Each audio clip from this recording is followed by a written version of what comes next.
పర్వతములు తొలగిపోయినను, మెట్టలు తత్తరిల్లెనను, నా కృప నిన్ను విడిచిపోదు. సమాధాన విషయమైన నా నిబంధన తొలగిపోదు అని నీ యందు జాలిపడు యెహోవా సెలవిచ్చుచున్నాడు.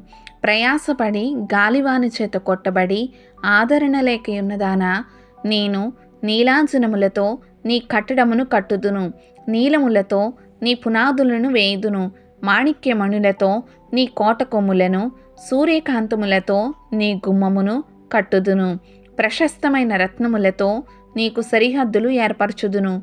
నీ పిల్లలందరూ యెహోవా చేత ఉపదేశమునందుదురు. నీ పిల్లలకు అధిక విశ్రాంతి కలుగును. నీవు నీతిగల దానవై స్థాపింపబడుదువు. నీవు భయపడనక్కరలేదు. బాధించువారు నీకు దూరముగా నుందురు. భీతి నీకు దూరముగా ఉండును. అది నీ దగ్గరకు రానే రాదు.